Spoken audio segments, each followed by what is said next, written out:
My tribute to four little heroes. It was the 2nd of February, 1959, that our four black students faced the police line. There the police stood with billets in hand, ready to attack if given the command. But these brave students walked gallantly through, not stopping to think what the enemy might do. They were simply walking to Stratford Junior High that day, arms full of books, not knowing what to say. 4 7th graders with a future in mind, a future for them that had been made hard to find. 3 little black boys and a black girl too made history that day for themselves and for you.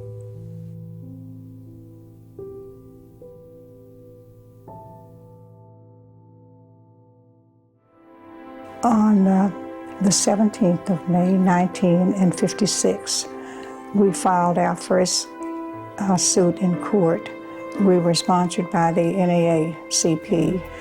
And one of the things that was used against my son, which really upset me, was that when I raised the question that he wouldn't be loved, that really disturbed me, because I was sending him to school not only to be loved, but to be taught.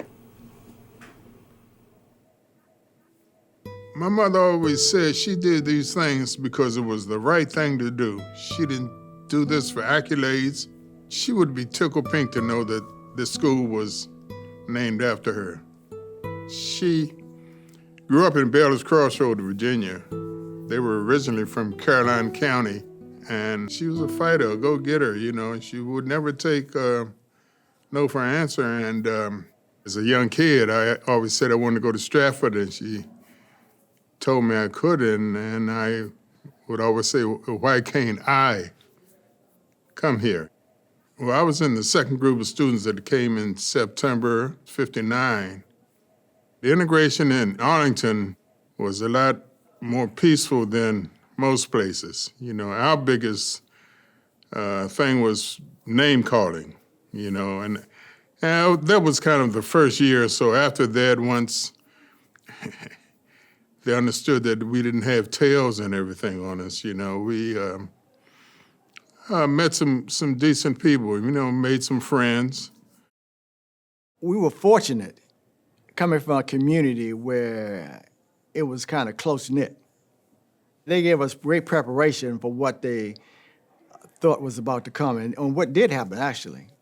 They had a thing early on about how black kids weren't intelligent as white kids, things like that. But it didn't take long to figure out I was just as smart as the other kids here, you know, and there was some smarter than me, but there were a lot that were not as smart, you know. And so I figured that out early on, that I was academically prepared. Lance went on to become an engineer, lived in California, you know. Ronnie became a fireman, retired in the fire department. Gloria, she's still in Baltimore, still in the educational field. So we all did well, I would think. For me, it's awesome to be back here. It just took me back to that 13, 16-year age range of walking the hallways and being able to see that some of the flooring and the walls are even still the same. When I came here in 7th grade, it was 1971. Stratford was eye-opening in some ways, but it was also very challenging for me because of the whole transitioning from elementary to middle school and not having that really comforting environment. Because I don't think from the perspective of a young black girl here at Stratford, you know, there was no DEI, there was no one to really, from a cultural perspective, kind of make sure that we had a soft landing here. We lived on Culpeper Street when I was born, my parents did. And it was 1961, and I could not be born at Arlington Hospital because they didn't allow black people there. So I had to go to Freedman's Hospital, like other people in the community. And again, you don't know things when you're growing up because nobody told me until later on. So I was one of the first black paramedics on Arlington Fire Department. And I used to think about I'm transporting to a hospital that wouldn't even allow me to be born there. Even though I knew Michael Jones, for example, and that family, when I entered the doors here at Stratford, I didn't remember any of that. That history wasn't there. And I think about the history and the experiences that he may have had in that group. It was very important for us to be, to set a real good example when we went there. And certainly not to get into any sort of trouble, and to avoid it. And if it came to you in a verbal sense, basically to ignore it.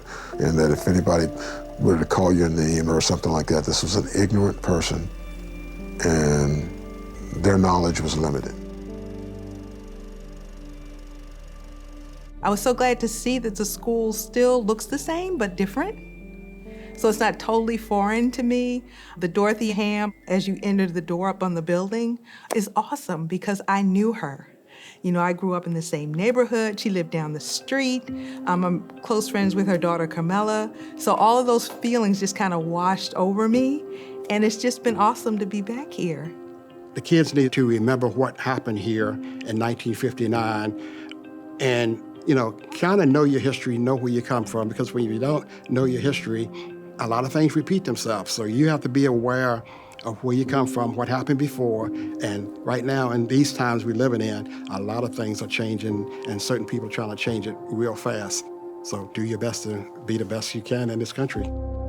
I would say, take advantage of opportunities, study hard and do the best you can. You don't know where life will take you, but you have more opportunities now than when we first started. So, just do the best you can.